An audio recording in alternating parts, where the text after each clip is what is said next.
Now that it's December, we hear a lot of holiday tunes on the radio and around town.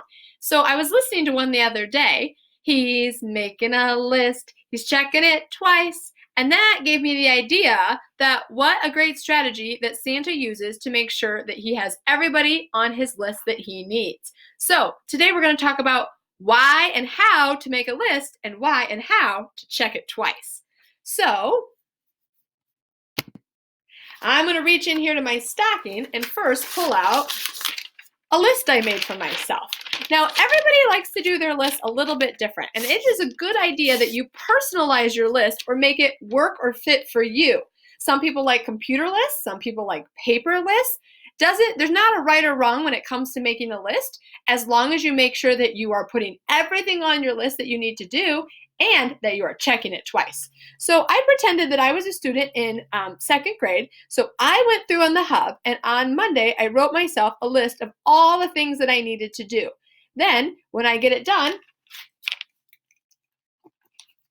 I check it off. It is important that you do not check it off your list until you have completed it. Sometimes I see kids crossing things off when they start.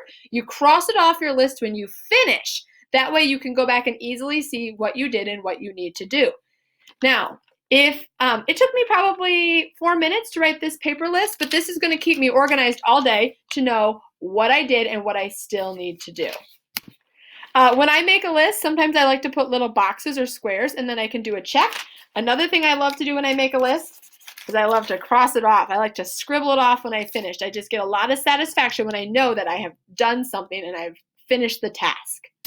If you don't have a piece of paper, your teachers have kindly made you a list of everything that you need to do for each day. So here's my example from Mrs. Stoner's class. So make sure you go to the Hub and you find the right day. So this says Monday, and here's everything I need to get done for the day. So read 20 minutes. All right, I read my 20 minutes, then I come over and I give myself a little virtual. Okay, check, got that done.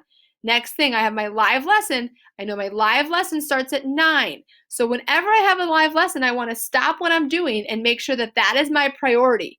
If I'm reading 20 minutes and it's almost 9 o'clock, I'm going to pause on my reading 20 minutes and make sure I go to that live lesson, because it's really important that you spend the time with the teacher while they're teaching it so that you can ask questions and practice while you can have some help. All right, so maybe I finished my live lesson, check. All right, I have to go back, finish my reading. After I finish that, I think, check, got it. All right, now I got to do my fables pages 25 through 37. After I get that done and I put it in my folder to turn in, check. All right, then I move on to the next thing. At the end of the day, when I think I have everything done, whether it's a piece of paper or your virtual planner online, I go back through and I look at each thing. Did I get it done? Yes. Did I get it done? Yes. Did I get it done? Yes. Oops, I missed that. Go back and get that done. All right, did I get it done? Yes. A responsible student makes a list and they check it twice. They go back through and look at everything they needed to do and they make sure that they turn it in. All right, I have 2 more things in my stocking I want to show you that are going to help me make my list and check it twice. A folder! It's really important that you have somewhere that you keep your work that you need to turn back into school. How sad would that be if you did the work but you don't get the credit because you didn't get it turned in? So whether your teacher is asking you to take a picture or turn in the actual papers, you need to have a folder or something where you're consistently putting the work that you complete. So like at my kids in my house, they each have a folder, and when they finish their work, they go put it in the folder, and then once a week I know all those papers in the folder I take up to Hamilton School. Make sure you have something, some special place where you're putting your work once it's complete. Also reach in my stocking, found an envelope. All right, you could also use a big envelope if you didn't have a folder, right? You could have some sort of place where you keep all of your work.